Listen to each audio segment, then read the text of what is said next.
Welcome to the Cabral Concept, where board-certified naturopath and integrative health practitioner Dr. Stephen Cabral shares how he was diagnosed at the age of 17 with a life-altering illness and given no hope for recovery. It was only after studying and traveling all over the world did he discover how to combine ancient Ayurvedic healing practices with state-of-the-art naturopathic and functional medicine to fully rebalance the body and re-energize it with life. It's time to discover how to get well, lose weight, and finally feel alive again. And now, here's your host, Dr. Stephen Cabral.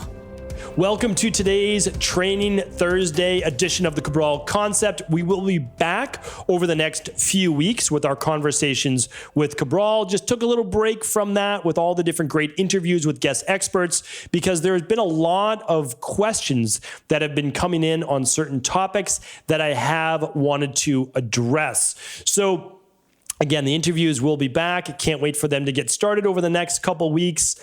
Just as a little teaser, we have a great interview on PCOS, so we'll be talking about that. We have a brand new debut by Melissa Ambrosini, so I'll be bringing you that podcast. We've got a great interview on mindset and how to set your own values and kind of live that life with Dr. DeMartini that's coming up. So there's a lot of fun shows that are in the queue, and they'll be coming up over the next 3 weeks or so. But today, I wanted to bring you this because this question has been coming up over and over.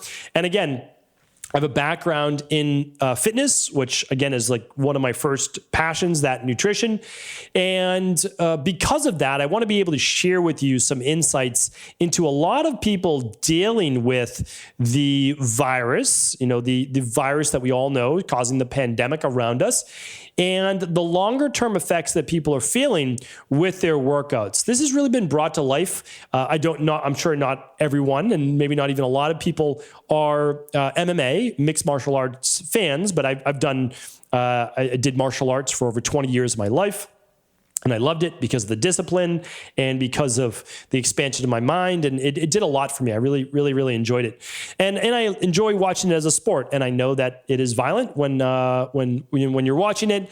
But you can also watch it from a technical aspect. And you can watch it from, believe it or not, a lot of camaraderie and the competitiveness and all that. But anyway, there have been a few fighters that have actually tested positive for this particular virus.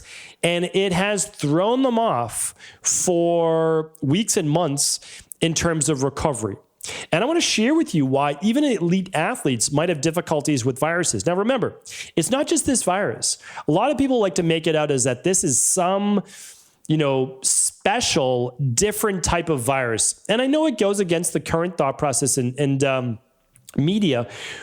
It is its own virus. There's no doubt about it. It's a specific strain of a particular virus. This particular virus that has been around for many, many years. This is just a particular strain of this virus. Now, again, it does matter. It is serious, but I take all viruses serious as well. So what I would say, though, is it affects some people more than others. Now, why is that? Let's start to look at that today, but let's also go through how would one of these elite athletes or your everyday person looking to get back in their workouts begin to be able to get more movement and activity based in their life, which means more energy. So let's look at this. So we have to understand is that some people are treated differently in the way that they go about handling this virus. There are a lot of people that allow the virus itself, if they're healthy, to take its course, meaning that they may use some good vitamin C and quercetin and zinc and vitamin D, and they get lots of sleep and they get lots of rest and they allow their body to naturally fight it. Okay. Now there are some people who, right at the first sign of it, they get antibiotics. Okay. So they take antibiotics or they take certain types of drugs, and that's their choice. And then there are some people who really need that because they end up getting really, really sick. So there's a difference. Like there's a difference with whether you're using kind of like a just antibiotics prophylactically. So you say, I don't want this to get worse, so I'm going to take that. I remember working with a few people automatically, no matter what, if they started to get a little something congestion in their sinuses, right away they would take an antibiotic. Like, I don't want it to turn into a sinus infection. Well, little do they know it's 100% relapse rate for taking antibiotics for a sinus infection. But again, I digress. So what I want to share with you is this, though. By using antibiotics, again, sometimes they're needed. When you do take them, they can, in many people, begin to affect the mitochondria. So you say, well, they're really meant to kill off bacteria and, potentially the bacteria causing inflammation in the body. And I get it. And they actually do that, right? So they do that if the right antibiotic is chosen or a broad spectrum antibiotic. The problem with the broad spectrum antibiotic, which is typically what's used, like an erythromycin, azithromycin, is that, or doxycycline, is that we're killing. So again, like if we look at Lyme, we're killing a lot of the mitochondria in our cells. Now, mitochondria are bacteria, so it makes sense, right? But a lot of doctors don't think of it that way. The problem is, let's say that you kill the bacteria, whatever it is. And again, I know that antibiotics are not going to kill a virus, but believe it or not, a lot of doctors prescribe antibiotics as well. And they do that so that a bacterial infection wouldn't progress. But again, we're not going to get into that today. So what I share with you is this, is the antibiotics, yes, they'll kill the bacteria, but they can also kill the bacterial mitochondria in your cell. And when you have less mitochondria, you produce less energy in the form of adenosine triphosphate, which is ATP. So ATP is actually what's allowing you, especially for anaerobic-based energy, to make energy, which is why it can be a chore to go up 2 flights of stairs if you don't have a lot of mitochondria. And I can raise my hand and say, when I, for about a decade, did not have a lot of mitochondria, okay? I was a shell of my former self my senior year in high school. So I got sick around October, November, so my senior year. And I had played 3 sports every season forever, and I loved it. I love sports. I really do. I've always loved sports. I was never the best at any one of them. I'm not going to say that, but I was competitive. I loved it. I loved the camaraderie. I did well, wasn't the best. I just enjoyed it. I enjoyed the team aspect. I enjoyed competing. I enjoyed sports. When I tried to come back, because I was wiped out the whole winter, all of that, when I tried to come back in the spring for track and field, which I did, I threw javelin, I ran the 4x4 relay, and I ran the 800. Sometimes I would run the mile. When I came back to that, I was literally a shell of my former self. I had no sprint. My body was saying sprint during that 4x4. And we went, and again, like not the best, but we went to the state championship the year before. And we did well in that event. I could not compete. I couldn't compete that season. During the tryouts, which we would just normally do at the start of the year, I took off, I was ready to go, and my legs were not responding. I was done. There was ATP, of course, being produced because you stay alive with ATP, but I was not able to sprint. And I knew it right then. And I said, wow, that was really strange. I'm going to try that again. Even my coach looked at me because again, like I was a competitor. I usually could do okay. And he thought that I was just kind of dogging it or I hadn't been training. And when I tried it a second time, I realized I didn't have it. I was done. And it was really sad for me. Like I got a lot taken away from me with that illness. And I don't think I've ever said it before, but sports was one of them. I never competed again. That was it. That was the end of my sports. Never played in college, barely played anything intramural. I had myalgic encephalomyelitis. Addison's disease I later found out is what I had. And I was not able to produce cortisol, was not able to produce those natural anti-inflammatories, was not able to produce ATP. So now I've overcome that today, which is great. And I do sprint triathlons now, and I do weightlifting, and I go for runs, and I swim in a pool, and all the great things that I wanted to do back then. But there's a reason for that. And that's because I took 3,000 capsules of amoxicillin until I was 17 and a half or so when I got this particular dis-ease of my body. And it slowly but surely wiped out a lot of the mitochondria in my body. Sure, it was keeping away some acne and some coughs and colds, but look at the detrimental effect it had on my body. So what I'm saying is this. For many people, it's not the Lyme, it's not the virus, it's not whatever the acne or whatever it might be that's causing the actual energy issues, right? It's the antibiotics that we took in order to get rid of whatever that thing was. And I'm not saying that it's sometimes not needed. It is. If you have a staph infection or you're going the antibiotic route for Lyme, then that's what you use, okay? I get it and I understand. But just understand that there are repercussions as well. So I just wonder with a lot of these fighters, did they take an antibiotic whether they needed to or not? Because do keep in mind that most healthy people, 99.97 we're finding now are recovering from this particular virus. And again, when I say that, it doesn't mean that it's not serious. It doesn't mean that we shouldn't take precautions. I'm not saying that. What I am saying is simply the truth and the real statistics. So if you need greater intervention, I did a whole podcast on it. I gave you the conventional medicine protocols to use if you ever have to go to the hospital, you or a loved one. Okay? You can show them the protocol that's now shown to work. And if you want to go the natural route, I also showed you the natural route. Okay? So you can go to stephencabral.com/podcast. I have a whole category now just on this virus. All right? So I don't want to go deep into that today, but what I do want to share with you is that besides the mitochondrial aspect, which affects many people, and again, the mitochondria can be rebuilt, which is great, but it also begins to create inflammation from gut-based issues and others. And this inflammation from these viruses, because your body is basically attacking the virus replications in your body, and that takes a lot of energy. It can lead to brain fog.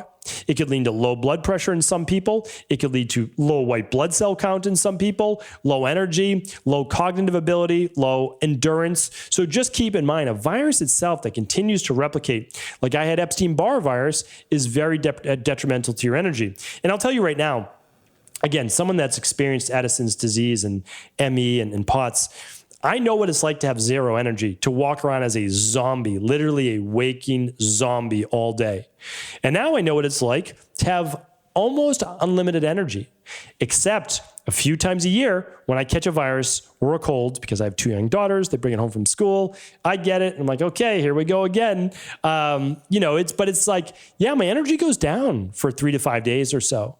And I think to myself, wow, now I remember why I do what I do for my own health so that this doesn't happen every day of my life, because this is terrible. It is terrible to have no energy.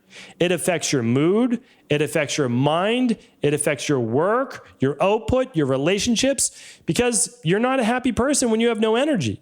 So again, inflammation, because I'm not taking antibiotics when I get a cold, is also from these viruses. So we do have to make sure that we're doing things to boost our immune system. A lot of people, though, it's like, well, how fast do you bounce back? Well, I got this particular virus now, more than a year ago, and I was sick for about 4 days. I had a high fever for 3 days. I lost my sense of taste and smell for about 2 weeks. It came back at the end of the 3rd week, gradually started to come back the 3rd week. So I've found that many people bounce back faster depending on 2 things. Their natural, innate genetics and immune system. There's no doubt about it. But really a second one is, how healthy were they before they got this particular virus? Now, some people, they weren't even healthy before, but they've got great genetics. And so, again, I applaud them. That's great. I don't have the great genetics, but I've worked hard on my immune system. So I got sick for 3 days, started to recover the 4th day. Okay, that was good. I know a lot of other healthy people because I work with them. I work with a lot of healthy people, and they got it, and they were sick for 8 days, 9 days, 10 days, 2 weeks. Lo and behold, we ran their labs afterwards, like, what's going on? They were low in vitamin D, or they were low in vitamin C, or they were low in something that the body needs to fight infections, viral or bacterial based. So again, even though we're kind of feeling healthy, are you getting the nutrients that your body needs? And again, we know now, how many more studies do we need that vitamin C, zinc, and vitamin D, at least those 3, are absolutely crucial for overall health? Now, I would say you still need all the others, like your B vitamins and your vitamin E, but again, I will digress. So when we look at that, we have to understand is that a lot of these athletes, like let's say the MMA fighters who are getting ready for competition, then they got tested, they found out they had it, and they got sick, is that they're in rigorous overtraining as well. And so although you might say, well, this person's super fit, yes, but are they super fit in the inside? Probably not. They've been dieting for the last few weeks to get down to weight. They've been training for hours and hours a day. Are they getting proper sleep? I don't know. What's their emotional makeup? How stressed are they there? So we just have to look at this as like, well, sometimes the fittest people aren't the healthiest people. And that's important to look at it. Also, what was their gut microbiome like, right? Do they have yeast overgrowth, bacterial overgrowth? Are they dealing with that every single day? Do they have intestinal permeability? So really important to look at that. Inflammatory foods that they're taking in. But today's show is really about how do we battle back with exercise? Because there's a lot of people out there who are wiped out and they want to get back into exercise. What I share with you is this.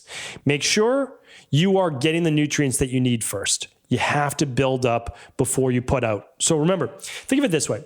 When you exercise, you're giving out energy. All right? You're giving out energy. If you're exhausted and have brain fog and no energy, you need to take more energy in. So that means that you need more nutrition. So this is why you want easy to digest meals. Okay. You don't want to go too long with your intermittent fasting. You want to make sure that you're doing something like the daily foundational protocol, level 2 or level 3, which is simply all of your vitamins and minerals, electrolytes every single day, enough protein and amino acids, something like a daily fruit and vegetable blend to get all of your greens, which you're probably not going to be able to consume a ton of food right now because you're exhausted, right? You want to be able to get your omega-3s for its natural anti-inflammatory effects, a good daily probiotic support, and maybe a daily digestive enzyme to help break down the food that you are eating. That's your minimum. Then what I would recommend, and again, this is not a medical treatment protocol. This is not a diagnosis. This is not a cure for any disease. I'm giving you what I would do. I would get 2 to 3 grams of vitamin C on a daily basis, ideally in divided doses, at least 1 gram. Then you want vitamin D. Most people need about 35 IUs per pound of body weight. I don't know how much you need, but if you ran something like the stress hormones, mood, and metabolism test, you'd find out what your vitamin D levels are like. And then you need zinc, okay? Now, do I recommend 50 to 75 milligrams for 2-3 weeks when you are sick? Yes. Do I recommend over 50 milligrams a day after 2 or 3 weeks? No. You should be under 50 milligrams a day of zinc for most people. Okay. Again, or if you're working under a qualified health practitioner, then you can do as they recommend as long as you're testing. So, but you still need some zinc, right? And most people need more than 15 milligrams a day, but 15 milligrams is a good place to start if you're not getting any right now. But that'll be covered in something like the daily nutritional support. So I really recommend what I do is the daily foundational protocol level 3, and then I add the immunity protocol. That's what I do every single day. You're welcome to do the same. You're welcome to look at what it is. You're welcome to come up with your own plan as well. That's totally up to you. Okay. So now you brought nutrition in your body. Do that for a couple weeks minimum. Okay.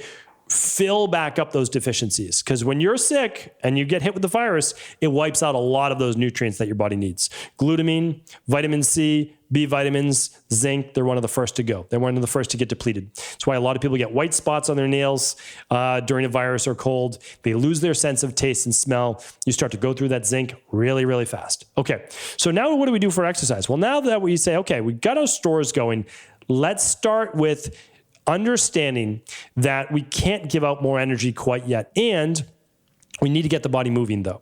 So we want to actually do something that's not going to increase the inflammation load. Because remember, by definition, we're probably inflamed. So we can't do anything that causes inflammation. Well, what causes inflammation? Well, overexertion causes inflammation. Overheating your body is a stressor, which causes inflammation. Muscle tissue breakdown causes inflammation. So what does this mean? Well, it really means then we can't overdo it with heavy, hard weight workouts yet. So what do? Well, we have to find our threshold. So I talk about this inside of the Integrative Health Practitioner Institute, where we train health coaches and practitioners. And we use something called a graduated exercise protocol. And I'm going to give you a little bit of a gist of that today.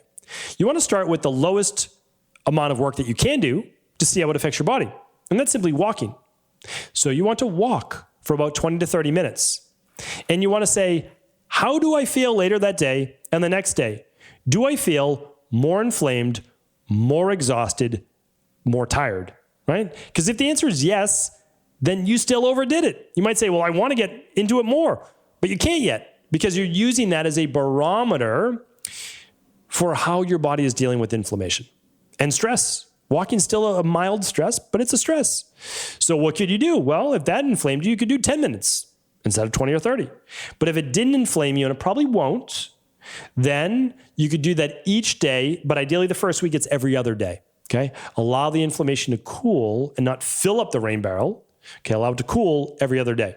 Now, if that's working well for 1 to 2 weeks, good. You work up to your daily walking.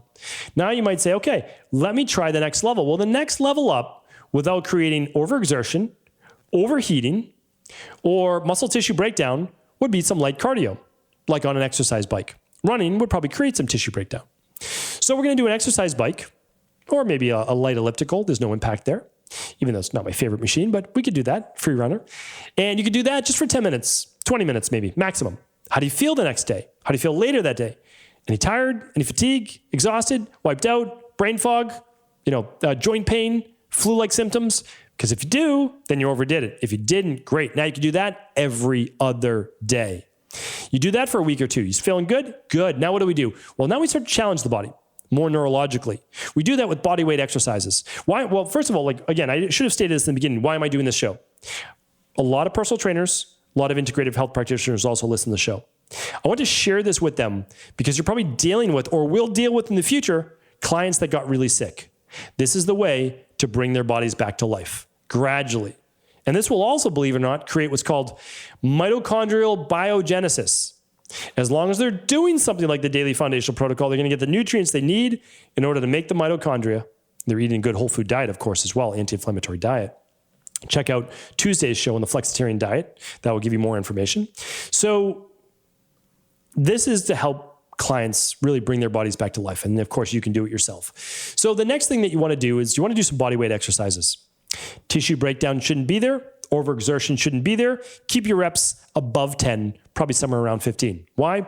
Because you know that you're not going to neurologically tax the system if you could do an exercise for 15 repetitions. Okay? So you know you're just not going to overdo it. Now, volume becomes the issue here.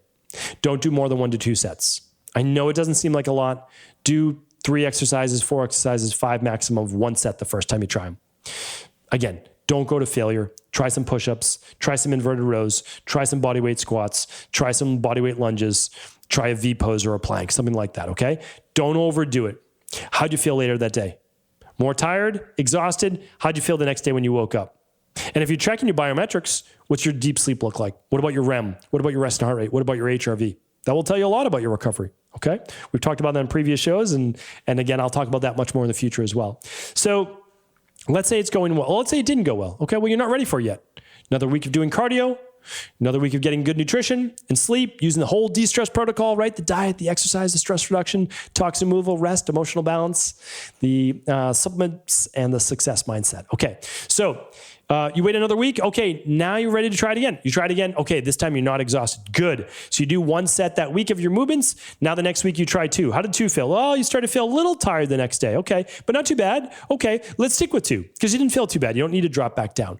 This is the way that we gradually get the body better and start to create that mitochondrial biogenesis, which is creating more mitochondria in the body through gradual hermetic stressors. I will try to link up a show today at stephencabral.com/1903 on hermetic stressors that allow you to gradually increase stress in your body to make it stronger and not wipe it out.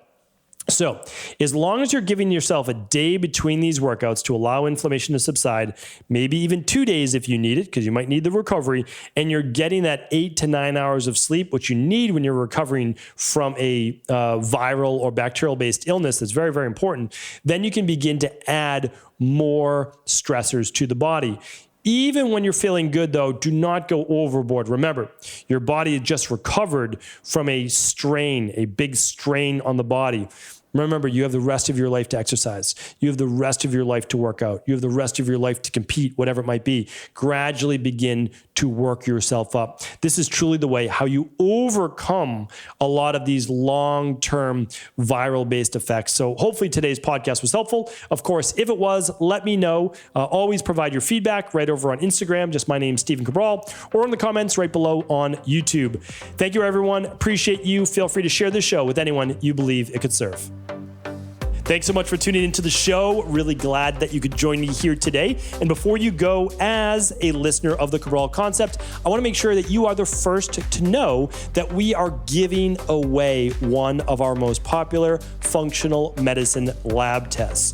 We were fortunate enough to be able to work with this particular lab in order to be able to get a bulk price to pass that on to our listeners, our community members, those people that really support this type of healthy global community. So one of the great things is that over time, we've been able to really build up relationships with these labs that we can get a block of labs, this time 250, that we can actually pay for. This is something that's been part of my mission for a really long time, and is to introduce people to the world of functional medicine and at-home lab testing. It completely changed my life over 20 years ago now, and I simply want people to know that this is an option. So this lab, the omega-3 lab, is just often too overlooked. It is going to share with you the levels of inflammation from omega-6s to omega-3s in your body. You are literally going to find out, maybe for the first time, how many omega-6s you have and how many omega-3s. Omega-6s are more of the inflammatory fatty acids, and omega-3s more of the anti-inflammatory. Our goal is to get you to a 3-to-1 of omega-6s to omega-3s. But the truth is, you actually have no idea what your level is, even if you're eating a healthy diet, if you've never tested before. Before I started testing, I was at a 6.5 to 1. And I was eating a healthy diet. I didn't know that actually I was getting more omega-6s in from a lot of the foods that I was eating healthy foods, than omega-3s. After I did that, changed my diet, added a little bit of omega-3s, within 12 weeks, I was down to a 2.9 to 1 ratio, which is that sweet spot right at the 3-to-1. We've done this now in our practice many thousands of times, and I would love to share this data with you. To get your free omega-3 profile, this amazing inflammation-based test, it's a value of $279, and you can get it absolutely free if you are one of the first 250 to take advantage of this. Get your free lab right now over at equa.life while supplies last. Head on over to equi.life while supplies last. I'd love to hear what your results look like, and take care.